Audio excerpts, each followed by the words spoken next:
Good morning, student. Today we will start a new chapter. Chapter name is Great Indians. In this lesson, we will learn about C.V. Raman, APJ Abdul Kalam, Susrut, M.F. Hussain, M.S. Subba, Lakshmi. Okay, we'll start. India has the rare distinction of producing many great men and women. Many of them have received appreciation for their works in science, literature, education, and art from all over the world. Some of the great men who earned world fame are as follow. India में बहुत सारे ऐसे man और women का जन्म हुआ है जिन्होंने लिटरेचर, एजुकेशन, साइंस और आर्ट के क्षेत्र में अपना काफ़ी योगदान दिया है और वर्ल्ड में अपना नाम रिकॉग्नाइज किया, पूरे विश्व में अपना नाम फैलाया। उनमें से कुछ लोग जो हैं वो इस प्रकार है जिनका ने पूरे विश्व में अपना परचम लहराया और पूरा वर्ल्ड में उनका नाम प्रसिद्ध है। उनमें से एक है C.V. Raman. C.V. Raman Chandrasekhar Venkat Raman was born in 1888 in a small village in Tamil Nadu. He was a very bright student. When he was 12 years old, he completed matriculation. He loved physics and mathematics. He joined the Presidency College in Chennai. C.V. Raman का पूरा नाम चंद्रशेखर वेंकट रमन था। उनका जन्म 1888 ईस्वी में तमिलनाडु के एक छोटे से गांव में हुआ था। वो बहुत ही ब्राइट, बहुत तेज स्टूडेंट थे। उन्होंने 12 साल की उम्र में ही अपना 10 क्लास कंप्लीट कर लिया। उनका सबसे फेवरेट विषय था फिज़िक्स और मैथ। उन्होंने कॉलेज शिक्षा प्रेसिडेंसी कॉलेज चेन्नई में कंप्लीट की। उनके फादर जो थे वो फिजिक्स के टीचर थे कॉलेज में। उन्होंने 19 साल की एज में वे Indian association of cultivation of science के मेंबर बन चुके थे। He did research in optics, the science of sight. This research made him world famous in 1928. He made a discovery about light. This discovery come to be known as the Raman effect. He was awarded the Nobel Prize in Physics for this discovery. C.V. Raman inspired many great scientists. उन्होंने दृष्टि और प्रकाश के क्षेत्र में अपना research किया। उनका जो रिसर्च था वह 1928 में वर्ल्ड फेमस हो गया और उनका जो खोज का जो नाम, उन्होंने लाइट की खोज की, प्रकाश के बारे में बताया या उनका खोज था। और उनका जो डिस्कवरी था, खोज था, उसको हम लोग रमन इफेक्ट्स के नाम से जानते हैं। उन्हें फिजिक्स के क्षेत्र में जो उनकी खोज के लिए उन्हें नोबेल प्राइज़ दिया गया। C.V. रमन जो हैं वो एक बहुत ही ग्रेट साइंटिस्ट थे।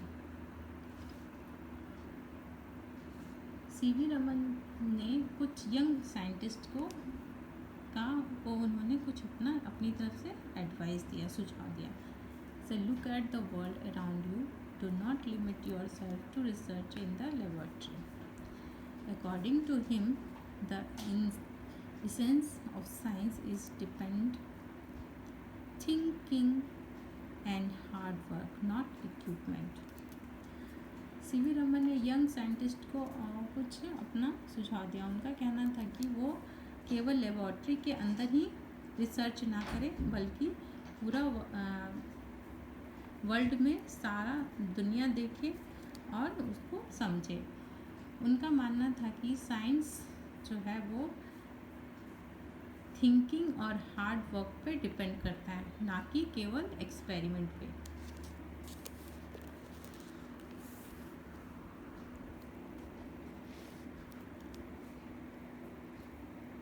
नेक्स्ट है APJ Abdul Kalam, the missile man of India.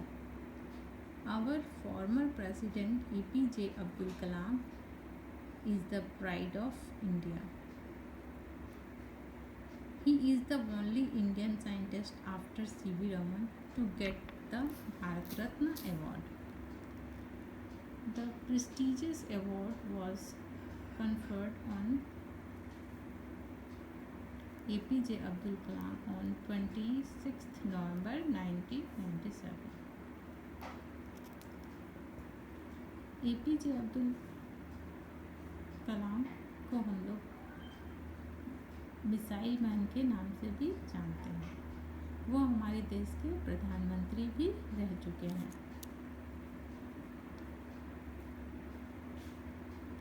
वह एक ऐसे साइंटिस्ट थे, सीवी रमन के बाद ही वही एक ऐसे साइंटिस्ट थे जिन्हें भारत रत्न अवार्ड से सम्मानित किया गया है. उन्हें यह अवार्ड 26 नवंबर 1997 में दिया गया. To him goes the credit of making India self-reliant in different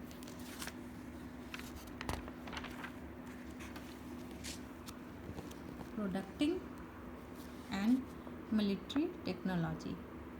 He has taught the Indias that other will recognize and respect India only if it grow strong on its own.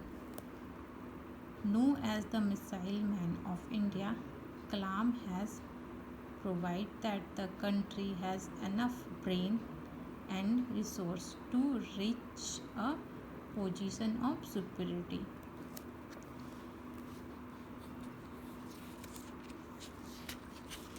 Doctor APJ Abdul Kalam ने भारत को आत्मनिर्भर बनाया मिलिट्रियल technology के जरिए. उन्होंने India को एक अलग नाम और रिस्पेक्ट दिलाया पूरे दुनिया में. उनको मिसाइल मैन के नाम से इंडिया में जाना जाता है क्योंकि वो कंट्री को, उनका कहना था कि हमारे देश में काफ़ी अधिक बुद्धिमान लोग हैं और रिसोर्स भी है जिसके जरिए हम अपने देश को स्ट्रॉन्ग कर सकते हैं.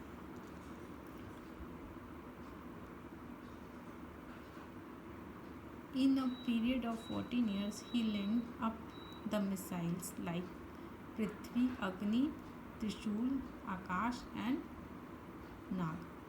उन्होंने अपने 14 साल के कार्यकाल में उन्होंने बहुत सारे मिसाइल्स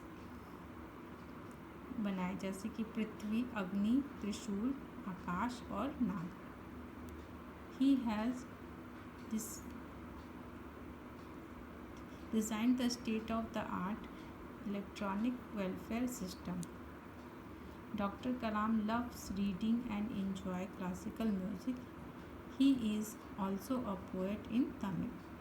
डॉक्टर एपीजे कलाम को पढ़ना काफ़ी पसंद था. वो क्लासिकल म्यूज़िक को काफ़ी इन्जॉय करते थे और तमिल लैंग्वेज में पोएम भी लिखते थे.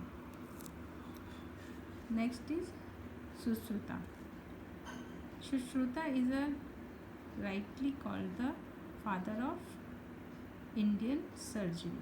He was the first person to have studied in detail the structure of human body. Sushruta को हम लोग फादर ऑफ इंडियन सर्जरी के नाम से भी जानते हैं। वही एक सबसे पहले आदमी थे जिन्होंने ह्यूमन बॉडी के बारे में डिटेल में स्टडी की। To the understand the human body he study death body. He tied the death body to a heavy load and placed it in a canal or a small river. After a week or so, he took out the body and removed the dead skin with the help of a brush and studied the internal organs. वो अपने study के दौरान मरे हुए आदमी के शरीर में कुछ भारी वेट बांधकर उसे नदी के अंदर 1 सप्ताह के लिए छोड़ देते थे और फिर उसके बाद उनको वहाँ से निकाल के उसके बॉडी के स्किन को हटाकर ब्रश से साफ करके और बॉडी के अंदर के ऑर्गन्स का स्टडी करते थे।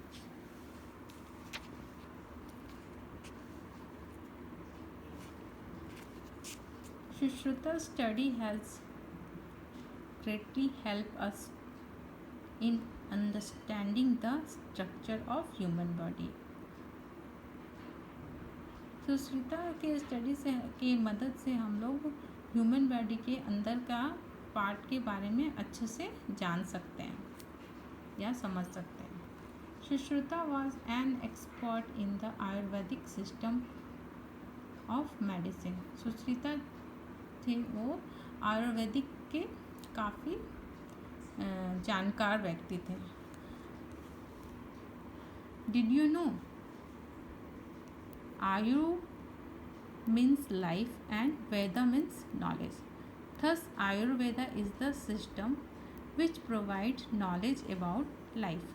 आयुर्वेदिक का मीनिंग होता है, आयु का मतलब होता है लाइफ, जीवन, और वेद का मतलब होता है नॉलेज। तो आयुर्वेद का मीनिंग क्या होता है? हमें लाइफ के बारे में नॉलेज प्रोवाइड करना।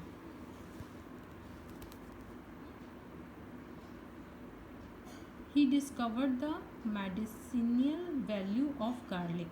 उन्होंने गार्लिक मतलब लहसुन में कुछ आयुर्वेदिक गुण होते हैं उसका वे पता लगाए थे। Sushruta was the father of the modern plastic surgery. He was also an expert in the surgery of nose, cataract and malignant balls. Sushruta जो थे वो मॉडर्न प्लास्टिक सर्जरी के भी फादर माने जाते हैं। वो इस सर्जरी में काफ़ी एक्सपर्ट थे। नोज़ और आँख का जो होता है कैटरेक्ट और फोड़ा या फिर किसी तरह का गांठ जो होता है बॉडी में, उसके बारे में उसकी काफ़ी वो एक्सपर्ट थे इन सब बीमारियों के बारे में। In fact plastic surgery use in modern time is also a contribution of Sushruta.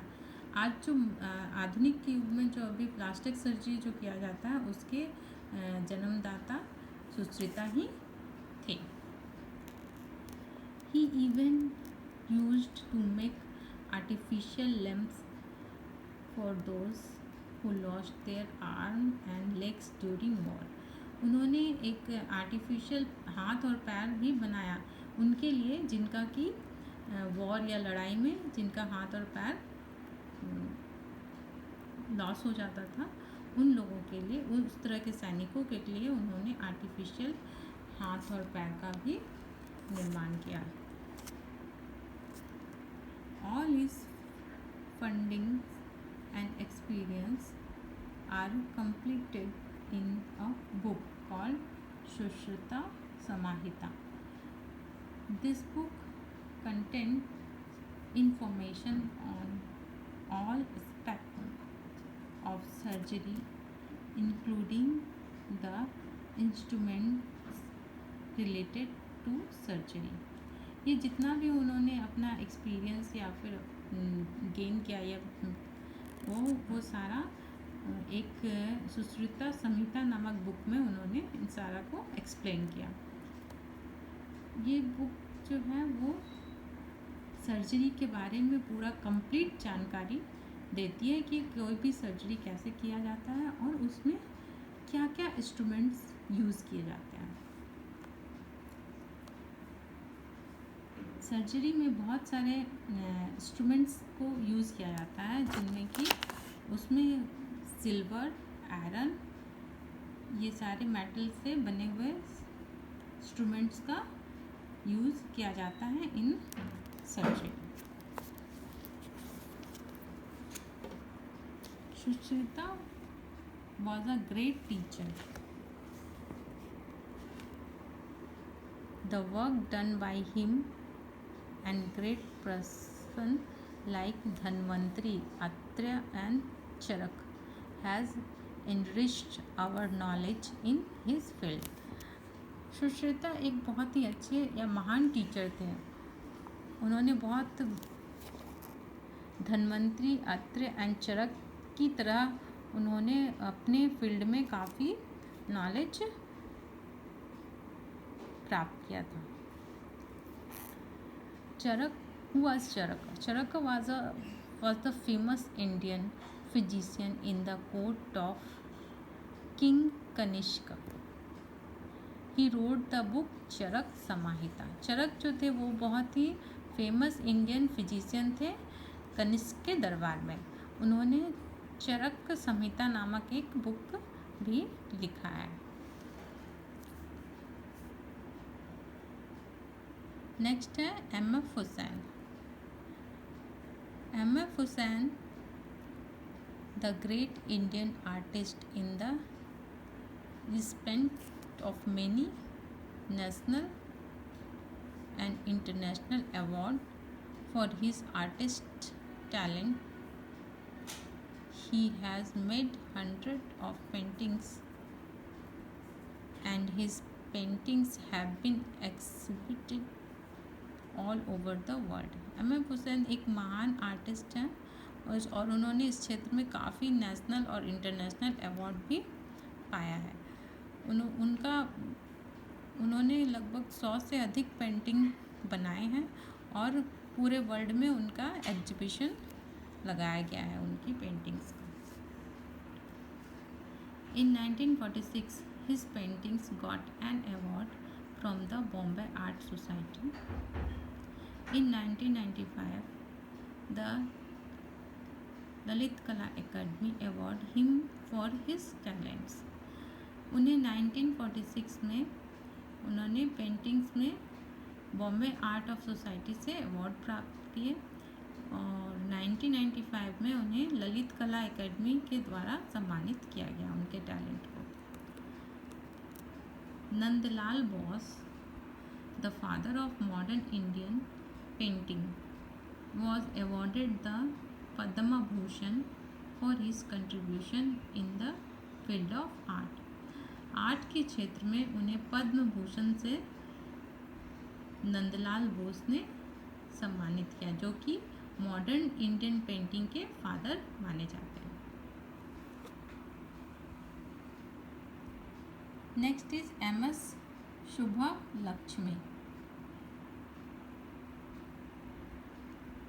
MS. Subbalakshmi, the well known classical singer, was given the prestigious Bharat Ratna Award for her contribution in the classical music. Earlier,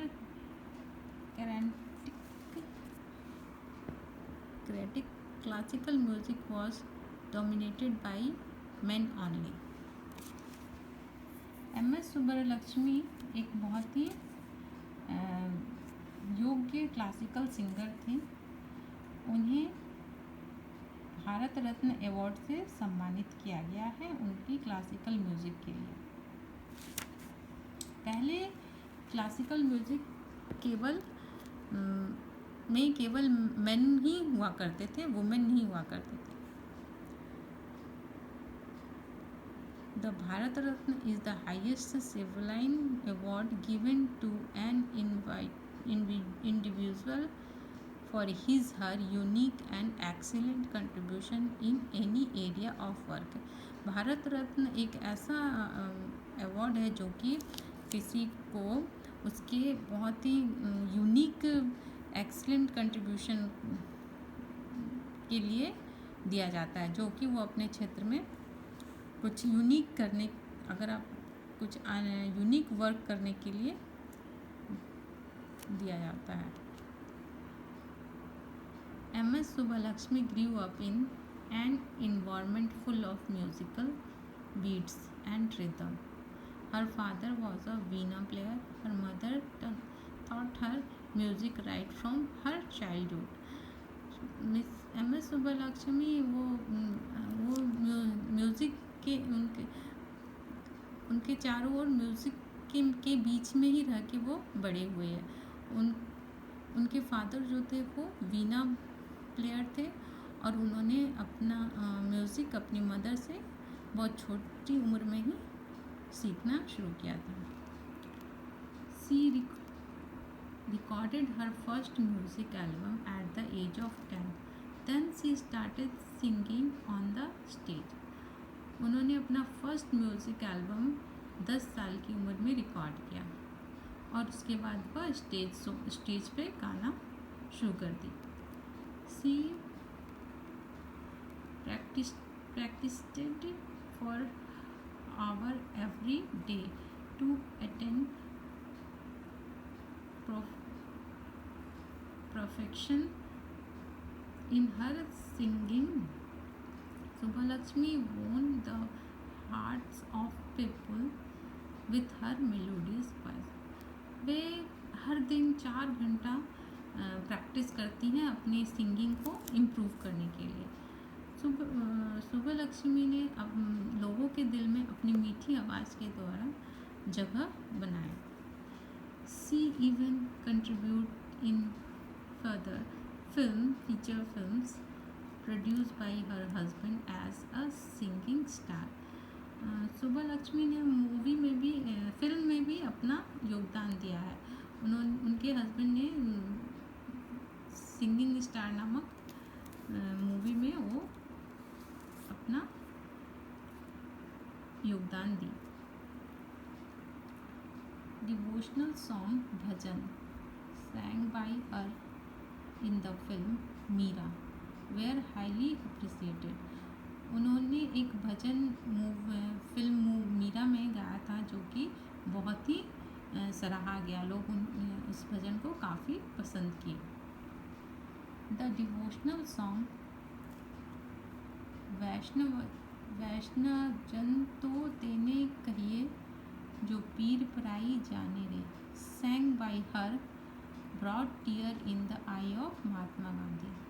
उन्होंने एक भजन गाया था, वैष्णव वचन को तेने कहिए जो पीर पराई जाने रे. ये भजन जब उन्होंने गाया था तो महात्मा गांधी जी के आंखों में भी आंसू आ गए थे इस भजन को सुन के.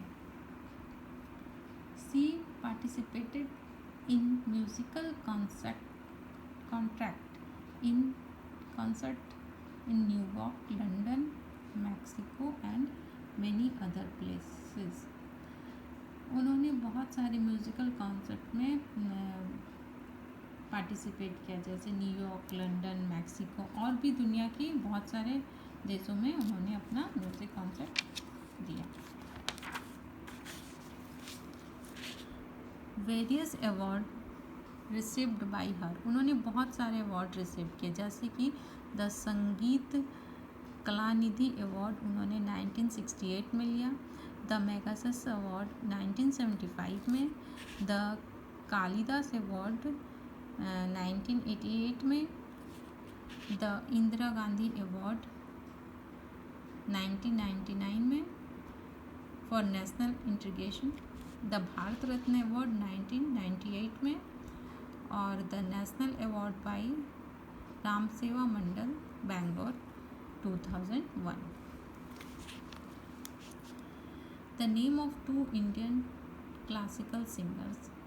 ये जो यहाँ पे फील करना है, यहाँ पे 2 इंडियन क्लासिकल सिंगर का नेम यहाँ पे फील करना है, 1 और 2। Subbalakshmi is an excellent example of simple living and high thinking. She is also well known for social service. Subbalakshmi donated the royalty received by her on her album and recognizing for the welfare of the blind or needy people. सुब्बालक्ष्मी जो है एक बहुत ही अच्छा उदाहरण है, जो एक साधारण रह के बिग सोच वाले का एक बहुत अच्छा उदाहरण है।